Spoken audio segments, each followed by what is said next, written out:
Welcome to our share on Torah Anytime. We're up to Perek Chof Aleph, and the last Perek finished off with Achav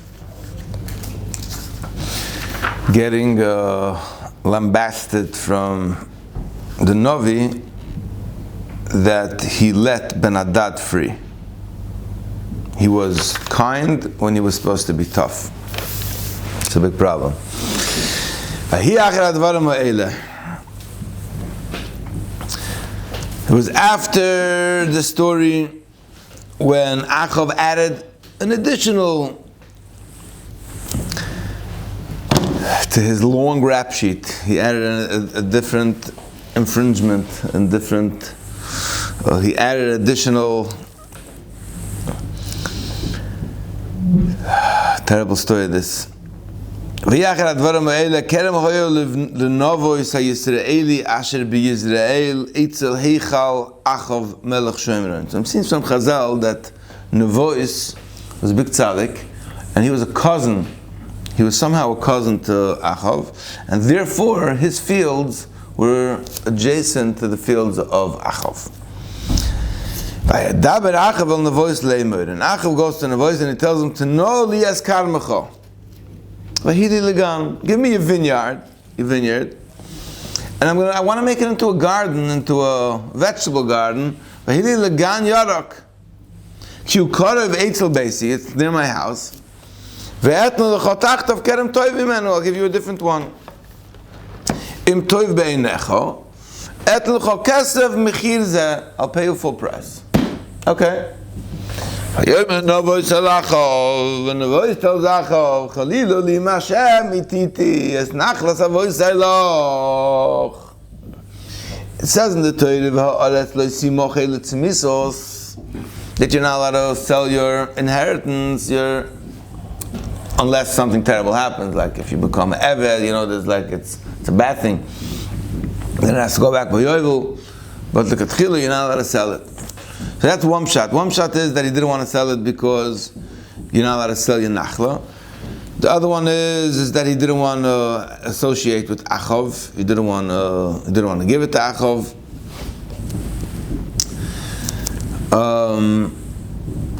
Regardless, he didn't want to sell it. So if you remember, in the last Perek, he also came home Sar v'Zoev. But last time Perek, he came home Sar v'Zoev because the Navi told him that he messed up with Ben Hadad. Now he's coming back Sar v'Zoev. That he wouldn't give him his vineyard.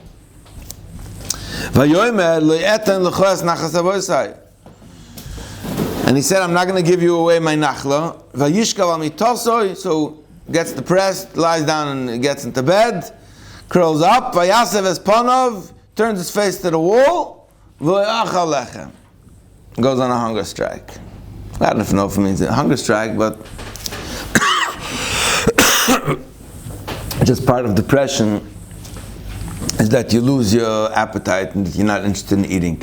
That's how upset about it was. Now, I don't know if he was dafka upset so much about not getting the field, then against the chutzpah that he wouldn't sell it to him. It was much more like a personal ego thing, that it's not that he didn't want to sell it.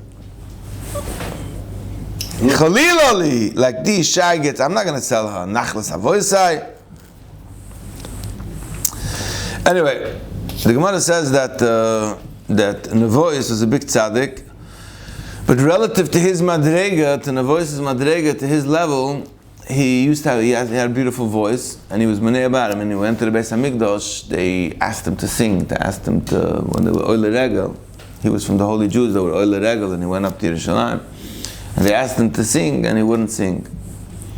And because he withheld the talents that Hashem gave him, and he didn't utilize it to connect people to Hashem, that's why this horrible story happened. Anyway, V'tova elav Izebel ishtoi.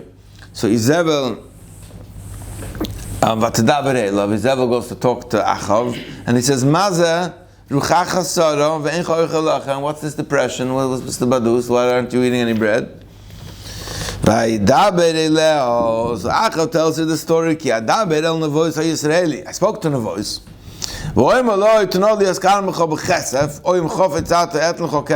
I gave him a choice. It's not like I told him I'm confiscating it from you. And I'm not going to give it. I'm not going to give it.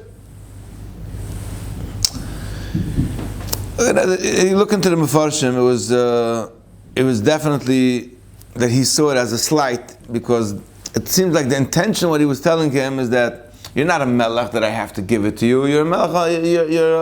You proclaimed yourself king. It's not like Hashem made you into a king. You're stamara given in the parsha. Plus, you're over the avodah zarah, so you're not following. So I have zero reason why I should need to sell you my field. He used his rationale not to give the field as a way to flick around for Achav that you're not behaving. And that's what got him so upset. Now, probably this is after he just got a flick from the Navi, who also told him that he messed up with Ben Hadad. So Izebel tells him, that's the way how you're a king? That's the way how you build yourself up? This is bad wife, Izebel. That's the way how you promote yourself and how you become a confident king? That's how you want to build up your empire? You come in here, I'll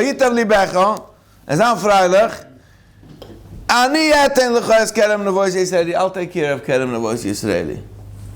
So Izebel is this Hosentrager wife. She's this wife who she wears the pants. She controls the situation over here. That's all of the stories of Achav. Izebel is a huge part. Izebel is the one who didn't send her. Everything in Achav's life. Achav is a conflicted figure in Chazal. On the one hand, we learned yesterday, he wouldn't give away the Sefer Torah.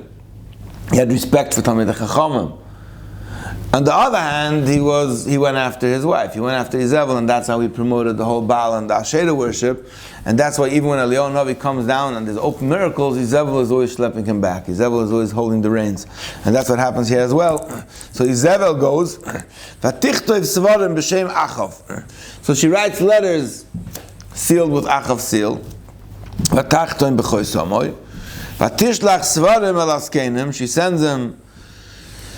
She sends it to the Zikanim, to the elders of Israel, and to the ministers. He sends it to the city officials where Nevois was living, and it's an official letter from the king. So they opened up these letters, and it says, call out that there will be a fast day. Make a day, set a date for a fast. What do you do by a fast day? In the time, if you learn Masechtas Tainis, what do you do by a fast day? You fast for myself. People used to do introspection. Why did this terrible tzara befall upon Klal Yisrael? And put Nevois by the head of the Ovenun, the head table. And anoint or take two people, B'nai Belial, Shkutzim, two bad guys, Negdoi, and they're going to be Eid Sheker. They're going to give false witness. And they're going to give false witness on the voice, and they're going to say, Beirachto Elokim v'Melech. You cursed the king, you cursed God and the king.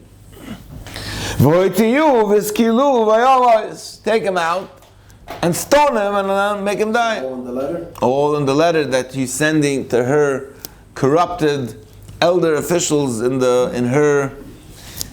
her part of the government, and she gives them instructions how to cleanse the land from the infidels. That's how things used to happen, or it still happens today too. So all the people who were on Izebel's payroll, they followed through. They did it, and they announced They announced the fast day. Vayovish now b'nei V'lial v'yashvu negdoi.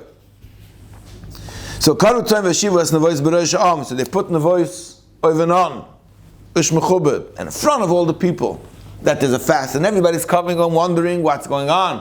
Why do we have to be mefasher b'maisav? This is a huge public event. They bring two b'nei B'lial, two false witness. Vayidu anshe B'lial es nevois neged ha'am le'moid. They bring Negedam Lemed Beidach Novois Eloikivo Melech, and they testify that Novois cursed God and the king. And obviously, Chazal say that they didn't vet them properly enough. If they would have vetted them properly enough, then they would have found out that they're false witnesses. But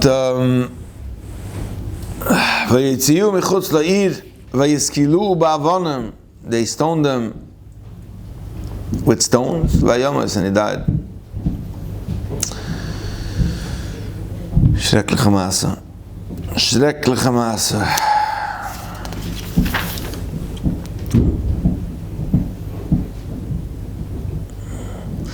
Anyway, the main message of the story in Chazal is about always utilizing your talents for Hashem. If Hashem gave you a gift, Hashem gave you a power, He gave you a koyach, use it for what it was intended for. So they send a message to Izevel, mission accomplished. Sukal novois vayamois, mission done. They notified the mob boss that check. So now Izevel hears Kisukal Novos V'Yamos, that Izevel died. So she comes back to her hubby and she says, Kol Mereish, Gegangen, take, Yerusha, there's a new inheritance available. As Kerem Navois HaYisraeli Asher Me'ein Losses L'cho B'Chesef Ki Ein Navois Chai Ki Meis. Now, Chazal say, why did she have to make them testify that he cursed the king? Why wasn't it enough that she could make them testify that he cursed Hashem? The answer is because for cursing Hashem, his children are still going to inherit his field, his property. But when you curse the king, then you're murdered b'malchus, then the king confiscates all of your property. So she set it up that his children should neither be able to inherit it. Yesh Amrim that she got his killed, that she killed his kids too, together with Novois. Anyway, Ikishmoya Izevel Kisukal Novois V'Yomas V'Tomer Izevel Al Achav Kumreish Es Kerem Novois HaYisraeli Hashem Me'ein Losis L'cho B'Chesef Ki Ein Novois Chai Ki Meis V'Hi Kishmoya Achav Ki Meis Novois. Achav hears that Novois died. So here is where Achav, this was like the straw that broke the camel's back. Because up until now, Achav is like, you have to understand, even before Achav, all of the kings who were Oivdei Avodah Zarah, even Yeravam ben Nevat, there was a cheshbon in the Avodah Zarah. The cheshbon was that he was going to stop, the Avodah Zarah were going to stop people from going to Yerushalayim. So it was a political move. It wasn't so much that he believed in the Avodah Zarah, he was using the Avodah Zarah to stop people going to his opponent. Or they believed that Avodah Zarah is a way how to serve Hashem. Achav did a lot of stuff. Achav, like through Izevel, really brought in the Baal worship, and he transformed people into real Oivdei Avodah Zarah. And he always got messages from Hashem. But on the one hand, he loved Talmid Chachamim, he loved the Torah, but he also loved to party, and he was by this was his first cousin, Achav's. Nevois, right? Nevois was Achav's first cousin. That's why the fields were adjacent one to another. But what happened over here was that here he had Rachmanas on a terrorist. He had Rachmanas on Ben Hadad. And he was like, he wanted to kiss up to Ben Hadad and be Mr. Nice Guy and show him compassion and show how the Jews are unbelievably merciful people that even when they captured their enemies who didn't only want to kill them but wanted to sack them, he said, Achi. But now your own cousin, who's next door to you, who didn't want to sell you his field, kan shamaynen, he went and he killed him, and he set up a plot to kill him. And here's where he mamish went the next level. And Hashem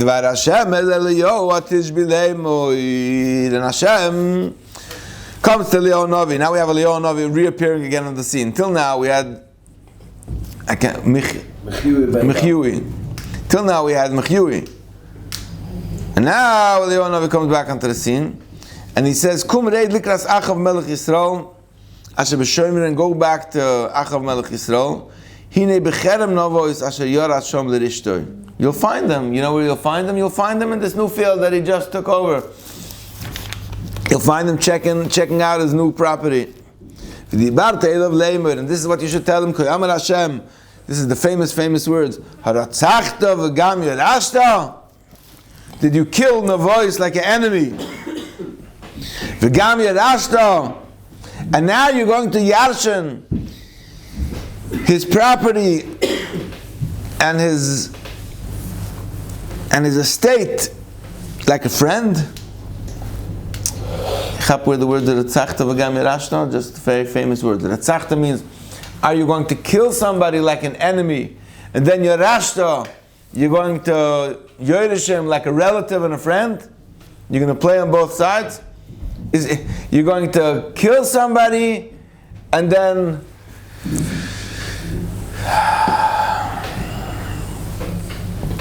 in that place where the dogs licked up the blood of Navois, that you caused them to die, the dogs will lick up your blood as well. And it was on that field that later Achav gets killed. We'll see in the stories later. My enemy, did you find me now, my enemy? Did you, remember he called him Oicher Yisrael? He told Eliyahu, my enemy, you found me now? You found something else that you can pin on me? You found something else you could blame me on? What he meant to say is, I didn't do this. Izebel did it. So you're coming now, you found something else you found something else to add on my rap sheet? Vayomer, and Eliyahu told him, yep, I found something. Yan, hismakercho, lasis hara.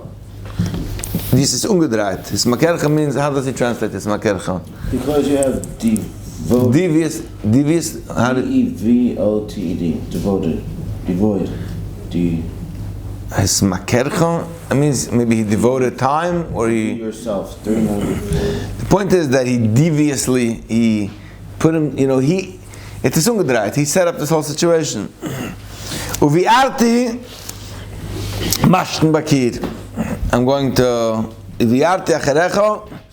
to clear out from you mashten bakir, every urinator against the wall. I'm going to decimate you. Otzid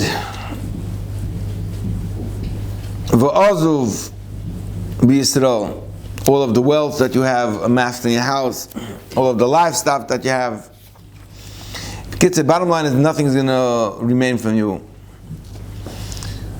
I'm sorry, I went off the line.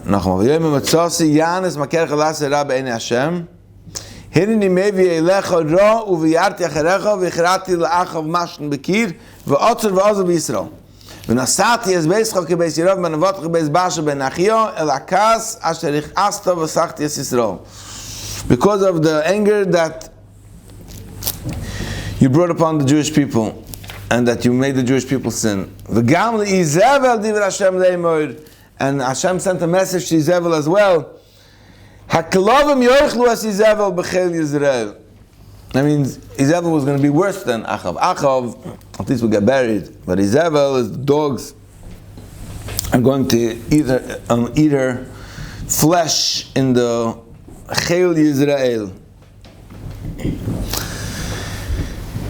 Hameis le'achav be'ir yoichlu aklavim. The dead le'beis achav be'ir yoichlu aklavim. Hameis basada yoichlu oif hashamayim. And the dead in the field, the birds are going to eat, which is like the worst possible. That means, again, we said it many times, that in the times of Tanakh, not getting buried was like the worst possible thing that could happen.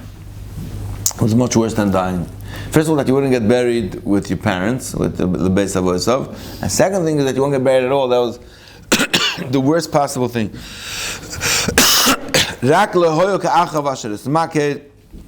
the Pasuk tells us here that Achav did worse things than anybody else. There was nobody like Achav Asher Ismakeh, that he sold himself to the Avodah Zarah, Lasses Rabbe and Hashem, because the other one did it with cheshboinus. They did it for political cheshboinus, or they did it because they believed that through Avodah Zarah to get Hashem. Achav was the real deal. Asher Esata Oisei Yezevel Ishtoi. And it all happened because he married Yezevel, who was a shiksa. She wasn't the guy even, and she brought him under. Yeah. Yeah. And that's clearly the limit that Chazal have on him was that his wife was the one who brought him. That's what it says in the Gemara. On Heisata Oisei Yezevel Ishtoi v'amarav kol ha'hoylech b'atzas Ishtoi noifel b'gehenim. Shenemar rak lehoyo ka'achav. Amrei Rav Papa Labaya v'amri Inshi Itzach Gutzo Gachen v'silcho Ishlo. That you should listen to your wife. There's, you should be machniya yourself, and you should listen to what your wife has to say. So the Gemara says, "Lo kasha hoba mili de alma, hoba mili de beso. Ishnachrino hoba mili de shmaya, hoba mili de alma." But the point is that he listened to Yezevel b'mili de shmaya, and that's how he was brought under. V'yasev me'oid l'leches achere gilulim.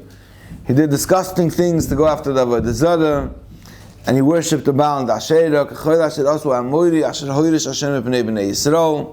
And listen to this punchline of the story. This is like the gewaldest of the gewaldest of the gewaldest story.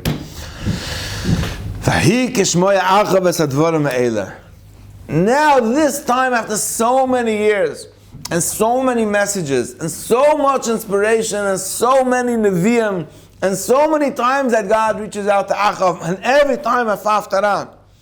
But this time, it hit home. Vayikres begado, vayosem sak al besore vayotzum, vayishkav vasok vayahalech at. Tears his clothing, puts on a sackcloth, begins to fast, lies on a sack, gets off his big comfortable bed, he's halech at, he's walking barefoot. It hit. That means that even the worst of the worst, the lowest of the low, mamish, somebody who instituted the Avodah Zarah, somebody who killed out the Nevi'ah Yisrael, somebody who was a mechitzef to the Nevi'ah Hashem, somebody who